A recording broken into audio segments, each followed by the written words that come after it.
Hai, apa kabar semuanya? Semoga kabar Anda baik-baik saja. Terima kasih karena sudah memberikan support dan juga kesetiaan Anda untuk membangun channel Codot Film. Yuk kita lanjutkan alur ceritanya, sambil siapin kopi dan cemilan, setting suara volume full. Gasken. Chapter 186. Hong. Kun Peng terjun ke bawah, turun dari 9 langit. Ia terjun lebih dulu ke lautan luas, sekali lagi berubah menjadi ikan besar. Sebagai Kun, ia mengaduk gelombang laut dalam jumlah tak terbatas yang menelan kubah biru surga. Menurut legenda, hanya di negara bagian Kun saja, itu sudah bisa membalikkan laut dan menutupi langit. Itu bisa menempa benda langit, menciptakan segala sesuatu saat memerintah tak terkalahkan di bawah langit. Kun sedikit lebih damai, tetapi masih mempertahankan kejantanan dan tirani Peng. Itu bisa melebarkan sayapnya dan terbang ke kosmos. Penyebaran sayapnya akan membuka kekacauan utama, dan baik langit maupun bumi tidak bisa menahannya. Dan ketika Kun dan Peng disatukan, itu menjadi sangat kuat. Kekuatannya tak terukur, jika tidak, bagaimana ia bisa berada di antara 10 besar di antara semua burung surgawi dan binatang buas? Setelah mengambil langkah ke arah ini dan mengolah tahap awal dari teknik berharga Kun Peng, simbolnya segera menjadi berkali-kali lebih kuat. Kekuatannya juga secara alami diperkuat berkali-kali, belum lagi kekuatan ilahinya. Pria kecil itu duduk dengan kaki disilangkan di sana, dengan damai dan tanpa suara. Sementara itu, pemandangan di belakangnya adalah bumi yang terbelah dan bumi yang retak. Kun Peng itu meringkuk dalam kabut. Itu bisa mengisi 4 lautan, mendekati 9 langit, kekuatannya tidak ada bandingannya. Hanya setelah beberapa saat dia membuka matanya. Adegan aneh di belakang punggungnya telah menghilang ke dalam kehampaan. Lautan, 9 surga, dan Kun Peng menghilang menjadi gunung berapi. Salah satu jalan surgawi digunakan untuk memelihara Kun Peng, dan sebuah simbol berkedip di sana. Akhirnya, pemandangan itu benar-benar menghilang. Si kecil berdiri. Matanya hidup, dan cahaya terang mengelilinginya. Dia penuh semangat, dan jiwanya damai.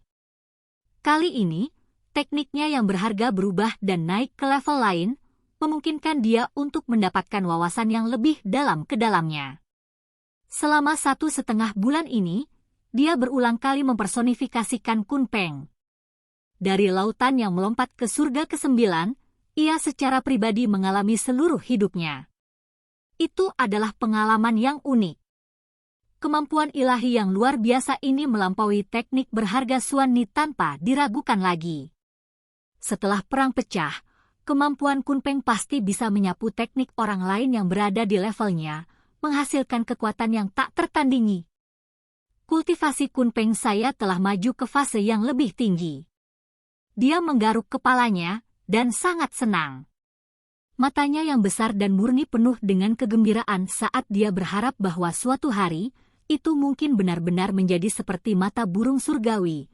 Dia akan mampu terbang menembus kehampaan dan menghancurkan alam semesta. Selama bulan kultivasi pahit itu, dia mengisolasi dirinya di dalam tanah murni dan tidak melihat siapapun.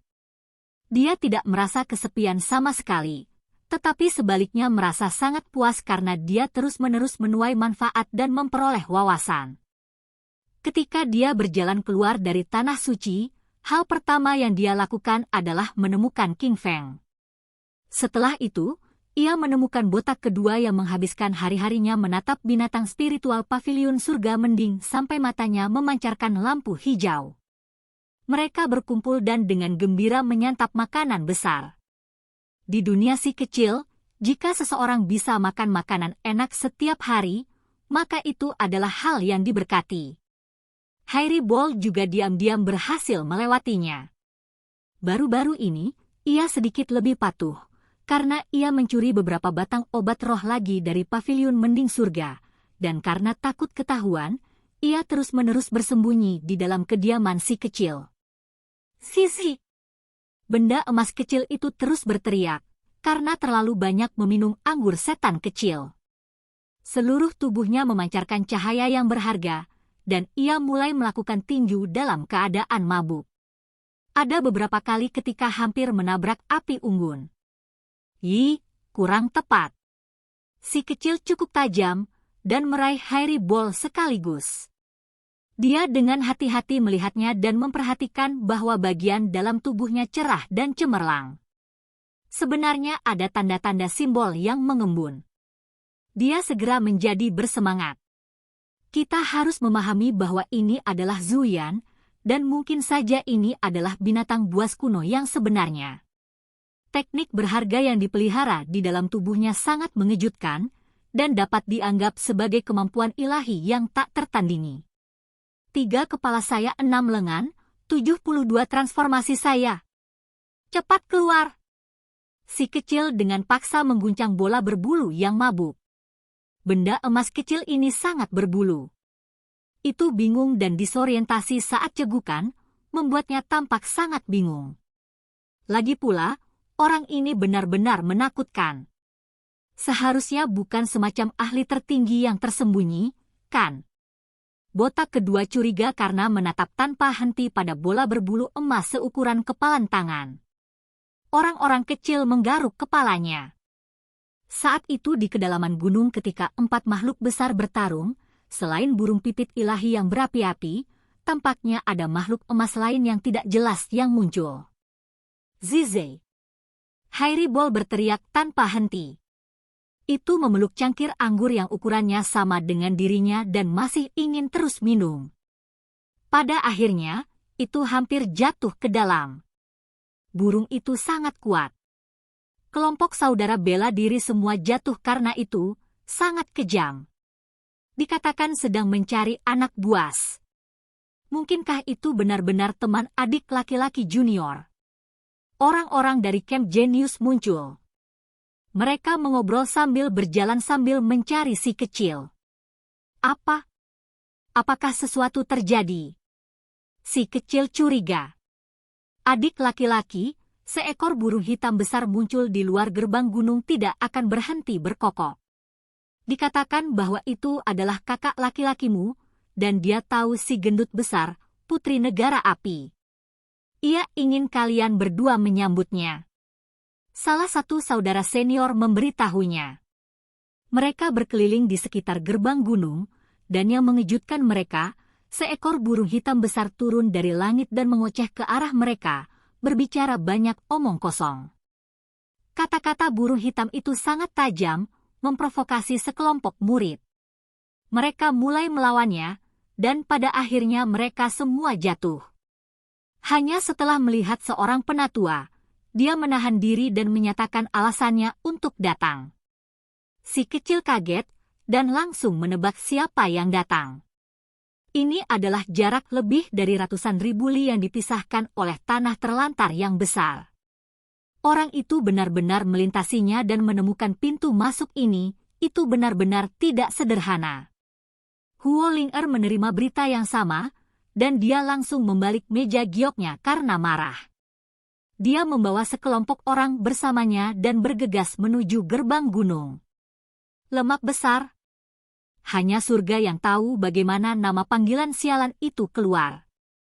Hanya pencuri kecil yang meneriakkan itu sebelumnya, dan tidak ada orang lain yang tahu tentang ini, apalagi memanggilnya ini. Mengapa bahkan seekor burung berani menyerangnya secara verbal sekarang? Di luar gerbang gunung, seekor burung hitam besar terus-menerus bertindak sombong.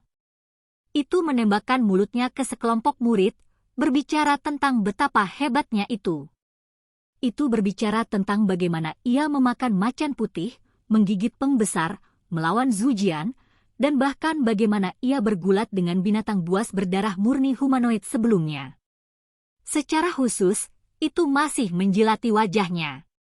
Ia bahkan berhasil menjalin hubungan dengan salah satu tetua, dan pada akhirnya, mereka mulai mengobrol dengan gembira. Pria kecil itu bergegas. Tepat di depan matanya ada gagak besar itu, jadi dia sangat heran. Dia bisa melihat bahwa itu telah usang karena perjalanan dari bulu-bulunya yang berantakan. Itu jelas telah terbang untuk waktu yang cukup lama. Botak kedua. Kenapa kamu tidak memberi hormat setelah melihat kakakmu? Burung yang tidak berbulu segera menjadi marah. Jika mereka berbicara tentang senioritas, itu sudah cukup tua untuk menjadi nenek moyang burung merah besar. Namun, burung busuk ini baru saja memanggilnya pada akhirnya, membuat hatinya sakit. Kenapa tidak lemak di sini? Ini membosankan. Kekhawatiranku padanya sia-sia. Saya membawa beberapa makanan khas lokal saya, tetapi dia bahkan tidak menyambut saya pada akhirnya. Burung merah besar itu pamer, tetapi tidak berani memprovokasi si kecil karena tahu kebiadabannya. Sedikit yang diketahui, sosok iblis yang melengkung dan sempurna dari seorang gadis muda telah membawa sekelompok orang untuk memblokir jalan mundurnya. Habiskan untukku! Sebuah ejekan lembut bergema, dan mata Huo Ling-er mulai bergerak. Wajahnya yang putih bersih tampak seperti iblis saat sosok melengkungnya berfluktuasi. Dia marah sampai gemetar, dan banyak simbol terbang keluar darinya seketika seperti hujan saat mereka turun ke atas burung hitam besar itu. "Ao!" burung merah besar berteriak. Paruhnya terlalu murah, dan itu memicu pembalasannya sendiri. Kalahkan, dan cabut semua bulunya. Jangan tinggalkan apapun. Saat kami kembali, kami akan membuat penggemar dari mereka, dan kalian semua akan mendapatkannya dari keturunan ini. Huo Ling-er berteriak, memerintahkan beberapa senior untuk menyerang secara bersamaan. Oh, keturunan! Bahannya akan sangat berharga. Itu adalah hal-hal yang dicari yang tidak dapat ditemukan. Pergi dapatkan mereka dengan cepat. Sekelompok orang patuh. Mereka semua bersemangat saat mereka maju ke depan dengan mata hijau mereka yang bersinar. Satu orang tidak bisa mengalahkan keturunan, tapi itu bukan masalah bagi sekelompok orang. Murid-murid ini kemungkinan besar memukuli ayam sampai berdarah. Mereka berharap mereka semua bisa mencabut 10 bulunya.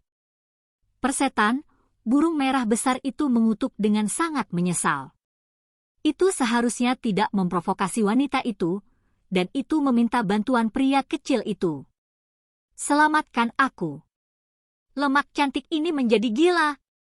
Namun, pria kecil itu cukup tenang. Dia membelai dagunya dan menemukan batu kapur hijau untuk dilihat, sama sekali tidak memperhatikan apa yang terjadi.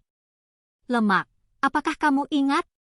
Anak biadab inilah yang pertama kali memanggilmu, burung merah besar itu berteriak. Sekelompok orang menyerbu ke depan dan menekannya dengan simbol sambil dengan liar mencabut bulunya. Diam! Huo Ling-er sangat marah. Tubuhnya ramping dan ramping seperti kecantikan yang berharga. Tubuh gioknya yang gesit melengkung ke atas dan ke bawah. Bagaimana dia bisa dikaitkan dengan lemak? Itu sangat menjengkelkan dan dengki. Aku beracun! Semua bulu hitamku memiliki racun yang dapat meracuni jiwa dan tulang semua dewa. Kalau tidak percaya, lihat saja. Itu sangat mengguncang dan asap hitam segera memenuhi udara. Ini benar-benar beracun. Bulu ini kehilangan warna hitamnya dan meneteskan darah. Beberapa orang berteriak.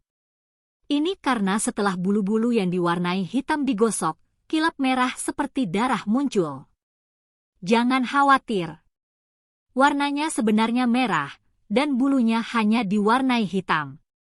Botak kedua muncul dan tampak sangat tidak jujur.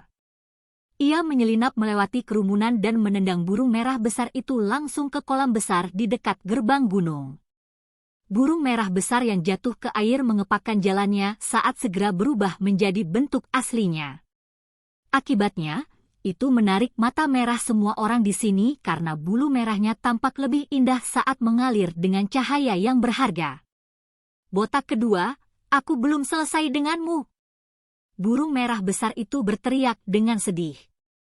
Itu ditenggelamkan oleh sekelompok orang ketika semua orang dari Heaven Mending Pavilion mulai menerkamnya.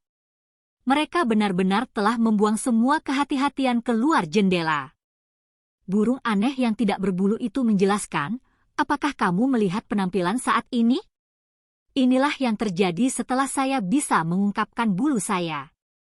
Saya adalah spesies yang sama dengannya, dan setiap bulu memiliki keilahian tertinggi. Setelah dibuat menjadi kipas, itu tenang dan tidak terganggu saat berbicara, tetapi bahkan sebelum selesai, orang-orang di tepi pantai sudah mendidih dengan kegembiraan saat mereka menerkam ke dalam kolam. Burung merah besar meringis dan melolong untuk waktu yang lama. Tak lama, semua bulunya telah dicabut hingga bersih. Seluruh tubuhnya menjadi botak, dan menjadi botak besar tidak hanya dalam nama, tetapi juga dalam kenyataan. Itu mulai menangis tanpa henti. Lemak, ini kurang lebih baik-baik saja. Si kecil memberitahu Huo Ling-er dan mulai berdamai. Namun, dia secara alami memicu pertempuran. Terakhir kali dia menyebut putri negara api gemuk, dia dirusak oleh Xia Youyu dan dewa perang wanita. Huo Ling-er sudah menahan perutnya yang penuh amarah, dan hampir meledak menjadi amarah. Namun, kali ini dia langsung meledak. Dia menjadi sangat bingung dan mulai melawan bocah jahat itu. Namun, prestasinya meninggalkan sesuatu yang diinginkan karena dia segera dirobohkan oleh bocah iblis itu. Adik perempuan, masih belum cukup baik. Kamu perlu sedikit lagi sampai kamu bisa bergulat denganku. Si kecil berjongkok. Kemudian dia menepuk dahinya yang putih bersih, dan meraba-raba tubuhnya untuk menjarah barang-barang berharganya. Pencuri kecil, aku akan melawanmu sampai mati. Mata Huo Ling-er mulai menyemburkan api. Penampilannya yang luar biasa dipenuhi dengan kebencian. Namun, dia tidak bisa berjuang bebas karena dia diletakkan di tanah saat dirampok di semua tempat. Semua orang datang dan tekan dia, teriak putri negara api. Untungnya bocah iblis itu cukup kuat, jadi dia tidak dikepung. Kalau tidak, situasinya mungkin sama dengan burung merah, celaka dan dilanggar. Namun, pada akhirnya dia masih lolos tanpa jejak. Burung merah besar itu sangat menyedihkan. Tidak ada sehelai rambut pun di seluruh tubuhnya. Itu dengan sedih melarikan diri di belakang punggung Secon Baldi saat mengikuti mereka ke paviliun mending surga. Adik laki-laki, mengapa hobimu begitu aneh? Kenapa kamu suka memelihara hal-hal aneh ini, dan mendapatkan sendiri burung aneh yang tidak berbulu? Sepanjang jalan, beberapa orang menyapanya sambil menatap burung yang kepalanya hampir terseret di tanah dengan rasa ingin tahu yang besar. Mereka merasa burung itu sangat gemuk, dan jika direbus, bisa memberi mereka makan selama beberapa hari. Mereka adalah saudara dekatku. Ini botak besar, dan ini botak kedua. Si kecil tidak terganggu saat dia memperkenalkan mereka dengan ketenangan pengecualian. Ini adalah klan dan saudara laki-lakiku. Botak kedua itu kurang ajar dan jahat. Itu sudah lama digunakan, jadi ini tidak mengganggu sama sekali karena diperkenalkan dengan murah hati. Kepala burung merah besar itu hampir akan turun langsung ke bawah tanah. Seluruh wajahnya merah, dan tampak sangat sedih. Bagaimana bisa seberuntung ini benar-benar kehilangan rambutnya dan menjadi botak? Betapa menyedihkan! Aku terlalu menyedihkan. Botak kedua! Aku belum selesai denganmu. Burung merah besar menjerit saat hatinya hancur, dan akan segera berperang dengan burung aneh yang tidak berbulu. Keduanya terlalu mirip. Tidak perlu disebutkan, tapi itu sangat gigih. Setelah berpisah di Hundred Shattering Mountains, ia menanyakan keberadaan di sepanjang rute sambil melintasi limbah yang tak berujung untuk datang ke Heaven Mending Pavilion. Semuanya demi membuat si kecil memperkenalkannya kepada penguasa bulu ilahi yang tidak pernah bisa lepas dari pikirannya. Berhenti berkelahi. Saya akan mengajari Anda beberapa teknik dan metode berharga yang akan membuat kekuatan Anda meningkat, kata si kecil. Paviliun mending surga akan mengalami transformasi besar. Dia mengajari burung merah besar beberapa simbol untuk meningkatkan kekuatannya, dan itu setara dengan metode dari Akademi Zhulu dan beberapa teknik pembersayap emas miliknya sendiri. Itu memungkinkan burung merah besar untuk terbang lebih cepat. Setelah hari ini, burung merah besar menjalani pelatihan neraka. Itu memahami dan berkultivasi dalam setiap metode. Bulunya yang baru tumbuh mengandung sedikit emas di antara warna merah tua aslinya.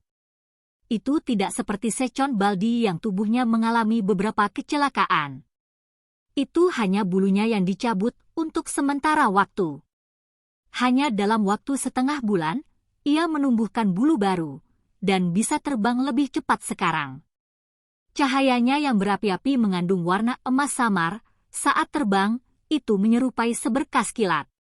Ini benar-benar tidak seperti burung merah besar yang sedih dari sebelumnya, dan itu mulai menjadi sombong lagi.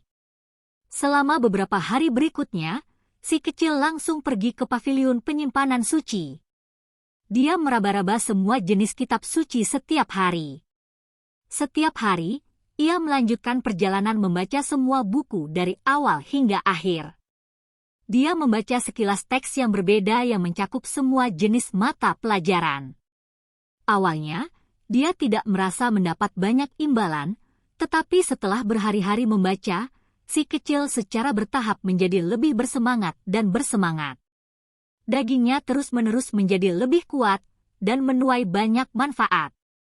Selama 3 bulan berikutnya, dia membaca lebih dari setengah buku di paviliun mending surga.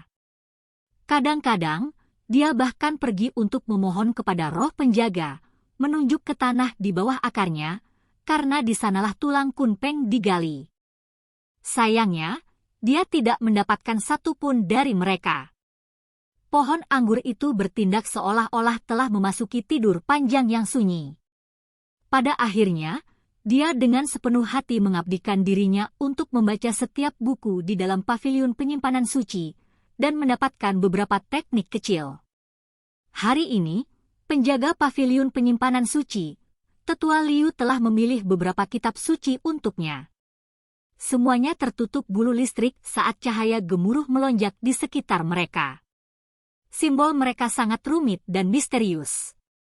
Si kecil terkejut karena ini adalah salah satu teknik divine rahasia Heaven Mending Pavilion yang berhubungan dengan petir. Meski rusak parah dan tidak terbaca di beberapa bagian, itu tetap tak ternilai harganya. Secara kebetulan, teknik berharga Suwani yang dia pelajari juga terkait dengan guntur dan kilat. Keduanya saling berhubungan erat dan dapat saling mendukung dan membantu satu sama lain. Terima kasih, Paman. Dia dengan tulus berterima kasih. Rambut Penatua Liu benar-benar berantakan. Setelah seharian duduk di kursi rotan, dia tampak seolah tidak punya apa-apa selain bangun. Namun, dia sangat baik terhadap pria kecil itu karena dia secara bertahap semakin mengaguminya. Teknik berharga My Heaven Mending Pavilion memperhatikan perkembangan langkah demi langkah. Semakin banyak kitab suci yang Anda baca, semakin menyeluruh Anda akan memahami segalanya. Oleh karena itu, prestasi Anda di masa depan akan lebih besar.